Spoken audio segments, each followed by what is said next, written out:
गोदारा। माननीय सभापति जी, चिकित्सा शिक्षा पर आज आपने बोलने का अवसर दिया, आपका बहुत बहुत आभार। Thank you. सन 1990 तक राजस्थान में सिर्फ 5 ही मेडिकल कॉलेज होते थे और मेरे पिताजी 1969 में जब पहली बार पीएमटी हुई राजस्थान में, तो एसपी मेडिकल कॉलेज बीकानेर में सिलेक्शन हुआ। तो इन मेडिकल कॉलेज का विषय काफ़ी नज़दीक से देखा और पिताजी ने पीजीआई चंडीगढ़ से एमडी रेडियोथेरेपी करी। पहले व्यक्ति थे राजस्थान में जो एमडी रेडियोथेरेपी करके आए।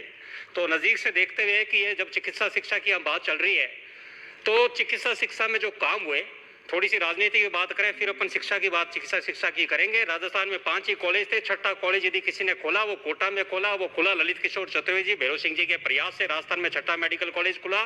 7 राजस्थान में सरकारी मेडिकल कॉलेज खुला, वो झालावाड़ में प्रदेश की पूर्व यशस्वी मुख्यमंत्री माननीय वसुंधरा राजे जी के प्रयास से खुला। ये 7 मेडिकल कॉलेज खुले। ये विषय मैं इसलिए बताना चाह रहा हूँ कि 1960-65 तक 5 ही कॉलेज थे। यदि राजस्थान में प्रयास किया तो 2 मेडिकल कॉलेज सरकारी कॉलेज खुलाई। एमसीआई के नॉर्म सख्त थे, पर यदि मन में इच्छा हो तो सब होता है। ये भारतीय जनता पार्टी ने करके दिखाया। ये करके दिखाया देश के प्रधानमंत्री बनकर नरेंद्र मोदी जी ने, जो उन्होंने मेडिकल कॉलेज खोल रहे हैं। और मेडिकल कॉलेज में ना पहले 100 सीट होती थी, वहां कहीं 150 करी, कहीं 200 करी, कहीं बीकानेर में 250 सीटें करी। यूजी की सीट्स बढ़ाई, पीजी की सीट्स बढ़ाई और समय की मांग देखते हुए डीएम एमसीएच की सीटें बढ़ा रहे हैं, तो विशेषज्ञ डॉक्टर निकल रहे हैं। और ये राजस्थान में जो 7 राज एसएमएस के द्वारा कॉलेज तैयार हुए हैं और 15 भी और तैयार होने वाले हैं, ये सब आदरणीय प्रधानमंत्री जी की सोच कि लोगों को चिकित्सा सेवाएं उपलब्ध हो। और ये 15 जो राज एसएमएस के मेडिकल कॉलेज जो खुलने वाले हैं, मैं सभापति महोदय आपके माध्यम से चिकित्सा मंत्री से कहूंगा कि आप सिर्फ औपचारिकता न करें, आप डॉक्टर तैयार कर रहे हैं वहां पर, और उस देश के डॉक्टर, भारत के डॉक्टर जिन्होंने पूरे विश्व में डंका बजाया है। हमारे साथ के साथी डॉक्टर जो साथ पढ़े हुए स्कूल में, कोई अमेरिका में, कोई यूरोप में, अलग अलग देशों में जहां भी हैं, पूरे विश्व में भारत के डॉक्टरों की प्रसिद्धि है, पूरा विश्व विश्वास करता है। तो सिर्फ औपचारिकता करने के लिए मेडिकल कॉलेज खोलकर ऐसे न निकाले जाएं कि हमारी जो प्रतिभा है उसकी विश्व पर आंच आए। और जिस तरह से आप एडॉक पर एमसीआई का दौरा होता है, मतलब डॉक्टर्स के ट्रांसफर करते हो, कभी उदयपुर से बीकानेर कर दिया, कभी बीकानेर से उदयपुर कर दिया। चिकित्सा मंत्री जी, मैं आपसे कहना चाहूंगा, यदि आपको इतना ही ट्रांसफर का हिम्मत है तो जयपुर के एसएमएस से डॉक्टरों को भेजो दूसरे मेडिकल कॉलेज में। यदि हिम्मत है वो एसएमएस छोड़ के जा सकते हैं। तो यहाँ जो एसएमएस में जो लगता है वो जिंदगी भर यहीं पे नौकरी करता है, उसको आप अजमेर भेजो, उसको बीकानेर भेजो। वो जो यहाँ पर बैठकर व्यवस्थाएं, इतने पूरे राजस्थान के लोग आते हैं, तो उनको वहां दूसरे स्थान मेडिकल कॉलेज पे भी भेजकर आप अपनी इच्छा शक्ति दिखाओ। मंत्री जी बात में लगे हुए, मंत्री जी क्या सुनेंगे? मंत्री जी के नहीं तो अपने अजमेर के माननीय विधायक जी ने कहा कि यूरोलॉजी के डॉक्टर बात सुनते ही नहीं, विधायकों के नहीं सुनते, और वहां के मंत्री है तो हम क्या उम्मीद करेंगे इनसे? माननीय मंत्री जी, आप मेडिकल कॉलेज का विषय हुआ तो सबसे पहले तो मेडिकल कॉलेज की व्यवस्था आप ये देखो, एसएमएस हॉस्पिटल के बाहर जाओ, बीकानेर में एसपी मेडिकल कॉलेज या पीवीएम हॉस्पिटल के बाहर जाओ, तो आप कहां से बीमार इलाज कराने जाएगा? वहां सबसे पहले तो ठेले गाड़े लगे हुए, गंदगी, बीमारी वैसे ही दिखती है आदमी को, कहां से बीमार के लिए आदमी इलाज के लिए जाएगा? सबसे पहले जब आप वहां पर ये व्यवस्था सुधारो, मेडिकल कॉलेज हॉस्पिटल के बाहर, सरकारी हॉस्पिटल के बाहर साफ सफाई होनी चाहिए। जब मोदी जी स्वच्छ भारत की बात कर रहे हैं, तो सबसे पहले जहां हम जाते हैं कि स्वस्थ व्यक्ति वहां हो, वहां तो स्वच्छता लेकर आओ। कम से कम आप स्पेशल कियोस्क बनाओ जगह पर, जहां हॉस्पिटल्स डिपार्टमेंट्स बनाए हुए, जहां अलग अलग 2-2, 3-3 दुकान मेन अपने को जो बीमार को चाहिए होती है, चाय की, जूस की या कोई अन्य छोटे मोटे सामान की, वो आप अलग अलग जगह पर खोलो ताकि लोगों को सुविधा मिले। और ये जो गंदगी जो आप देखिए बीकानेर मेडिकल कॉलेज हॉस्पिटल के आगे देखो, गाड़े लगे हुए, पता ही नहीं लगता है कोई सब्जी मंडी में आए हैं या कोई मेडिकल कॉलेज जो हॉस्पिटल के बाहर आई है वहां संभाग के।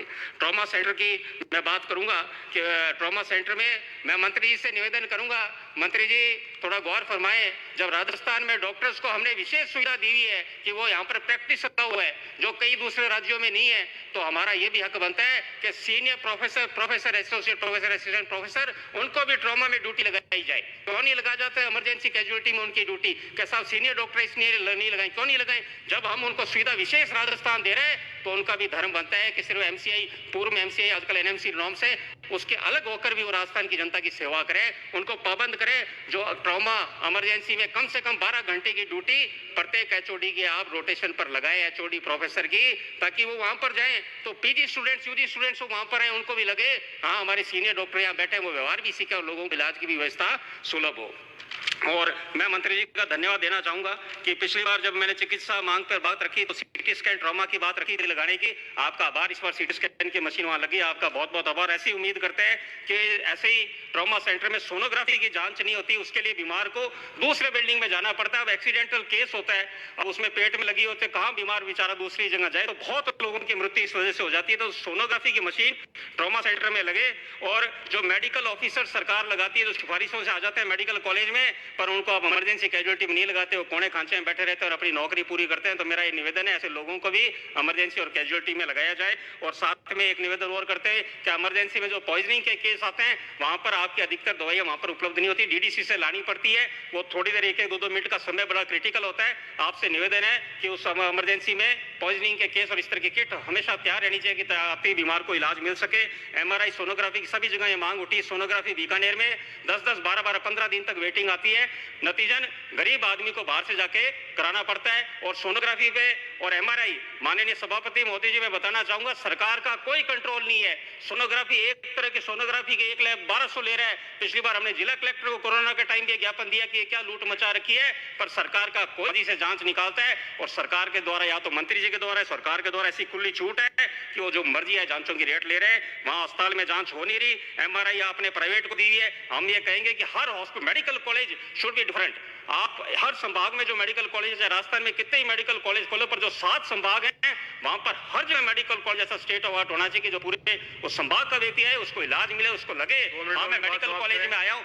5 ही मिनट हुए अभी तो। और मैं निवेदन करूंगा इन्वेस्टिगेशंस का कि भाई आप 12 बजे सर्दियों में और 11 बजे गर्मियों में बंद कर देते हैं। गांव वाला बस से आता है, लाइन में लगता है, उतने में तो जांचें बंद हो जाती है और बेचारा घूमता रहता है। तो आप किस मुंह से आप बात कह रहे हो गरीबों की सेवा कर रहे हैं? गरीबों की सेवा कर रहे हैं तो 24 घंटे आप क्यों नहीं जांचें शुरू करते मेडिकल कॉलेज में, ताकि बीमार आदमी, गरीब आदमी कब भी है वो अपनी जांच करा सके। और मैं माननीय सभापति जी, राजस्थान में जो चिकित्सा में सबसे ज्यादा बदमाशी हो रही है वो हो रही है सुपर स्पेशलिटी डॉक्टर्स के द्वारा। और सरकार भी अपने आप को असहाय महसूस करती है उनके आगे। सुपर स्पेशलिटी डॉक्टर्स की ना तो कोई फीस निर्धारित है, जो बीमार जाएगा उससे कोई 500 ले लेगा, कोई 200। असिस्टेंट प्रोफेसर सुपर स्पेशलिटी का कोई डीएम एमसीएच लगा, उसकी फीस 100 है, पर वो 200 ले लेगा, कोई 500 ले लेगा। सरकार पाबंद करे, बोर्ड लगाया जाए वहां पर, और जिसकी शिकायत है उस पर कार्रवाई की जाए। और मैं ये निवेदन और करूंगा कि इनका व्यवहार भी ज्यादातर आप देखो एक तानाशाह की तरह व्यवहार करते हैं सुपर स्पेशलिटी वाले, जैसा आपके अजमेर ने कहा, सभी जगह यही हाल है। आप उन पर कठोर कार्रवाई करें और उनका ट्रांसफर करा जाए। ऐसे अब तो वो समय गया मंत्री जी जब अपने यहाँ कमी थी ऐसे डॉक्टरों की, अब तो बहुत है। डीएम एमसीएच बाहर आई हुई है, लगाने वाले चाहिए, आप में क्षमता होनी चाहिए उनका उपयोग करने की। और जो बीमार आदमी के साथ, गरीब आदमी के साथ व्यवहार दुर्व्यवहार करता है उसको सजा दो, उसको ट्रांसफर करो और नौकरी से हटाओ। और मैं एक और बात कहना चाहूंगा कि ऐसे सुपर स्पेशलिटी के डॉक्टर जो अपने विभाग में कर्मचारी लगाए हुए उनको अपने घर में रखते हैं, ज्यादातर वो घर में रह के उनकी सेवा शाम को करते हैं। ये भी आप उन पर कार्रवाई करो। मैं निवेदन करूंगा, किडनी की बीमारियां ज्यादा हो रही है, नेफ्रोलॉजी बीकानेर में एक ही डॉक्टर है, डॉक्टर बढ़ाया जाए। यूरोलॉजी में हमारे वहाँ प्रोफेसर, एसोसिएट असिस्टेंट प्रोफेसर है, आप एक यूनिट और बनाए जाए जिससे ऑपरेशन हो सके, इनमें बीमार को सुविधा मिल सके। कैंसर सर्जरी मंत्री जी बताना चाहूंगा, मेरे पिताजी वहां पर डायरेक्टर है, कैंसर सर्जरी में ये हाल है, 2-2 महीने तक बीमार का नंबर नहीं आता है। और नतीजा क्या, बाहर जाकर ये डॉक्टर 1.5 लाख रुपए लेते हैं उस गरीब आदमी से कि बाहर प्राइवेट में करेंगे। और सरकार असहाय महसूस करती है क्योंकि उस कैंसर सेंटर का डायरेक्टर है, 68 साल का है। जब आप जो वर्तमान डॉक्टर आप नहीं लगाओगे तो उसकी मर्जी होगी वैसा कार्य करेगा। हम ये पूछना चाह रहे हैं वो संस्था सरकारी है या सामाजिक, किसी सामाजिक दबाव के कारण आप विभाग खराब कर रहे हो। और मैं 6 मिनट ही हुए माननीय सभापति जी, देखो मैंने घड़ी की देखी थी, 6 मिनट हुए, अभी देखो 1 मिनट और। और सुपर स्पेशलिटी में आपसे एक निवेदन, 1 मिनट